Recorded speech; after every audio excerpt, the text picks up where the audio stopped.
Imagine buying a house in 2025 and making payments until 2075. That's not a joke.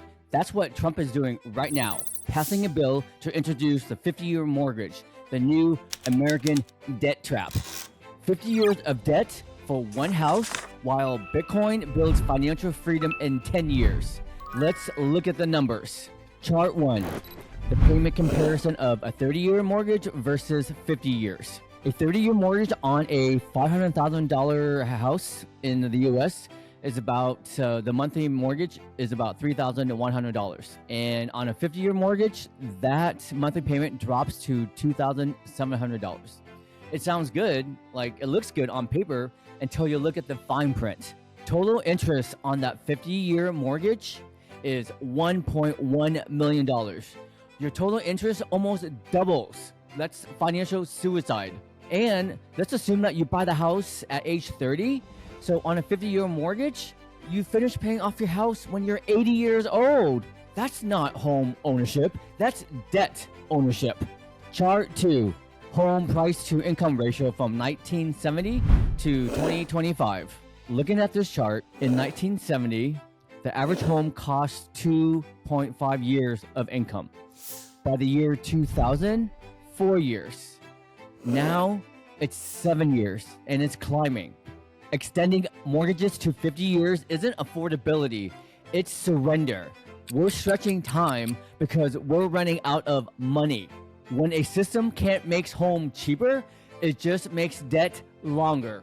Chart 3, equity buildup curve, 30 years versus 50 year. This is the part they don't show you. In a 30-year loan, you hit 50% equity at around year 15. With a 50-year loan, you don't get that equity until about year 25.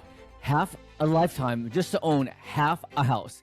That's not wealth building, that's debt slavery. Chart 4, Bitcoin price growth from 2015 to 2025. While mortgages stretch to year 2075, Bitcoin compressed a century of monetary change into a decade. From $400 in 2015 to $104,000 today. That's 25,000% return, a compounded annual growth rate of about 59%. In a world of 50-year mortgages, Bitcoin became a 10-year escape hatch. Chart 5, real estate in Bitcoin terms from year 2014 to 2025. Here's where it gets wild. In 2014, the average US home cost about 550 Bitcoin. By 2018, that dropped to about 50 Bitcoin. By 2022, that dropped to 15 Bitcoin. And today, 4 Bitcoin to buy your average home. You guys, your house didn't get cheaper. With Bitcoin, your money gets stronger. That's deflation in real time, the kind you actually want. Chart 6, comparing assets. Since 2020, Bitcoin has given a 1,200% return. Gold has given a 135% return. And real estate, a 30% return. 50 years of debt or 10 years of freedom. The average American homeowner is now signing up for a half a century of liability. Bitcoiners signed up for 1 decade of volatility and freedom. That's the trade-off.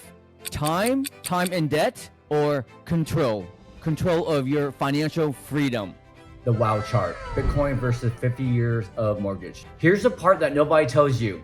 That same $50,000 down payment in a 50-year mortgage, that house might reach $2.2 million in 50 years, but in Bitcoin, at a 20% year CAGR, that $50,000 will reach $455 million. One path buys you one house, the other buys you multiple generations of wealth. The bigger picture, a 50-year mortgage isn't innovation. It's a symptom of a failing monetary system. Governments can't inflate forever without stretching debt to match the lie. The dollar loses value, so they add decades of debt. But you can opt out of decades of debt and choose a decade of discipline. Bitcoin is time ownership, not just monetary ownership. The system is stretching your mortgage to 50 years, because it ran out of answers. Bitcoin compresses that same timeline into 10 years because it runs on truth. It runs on freedom.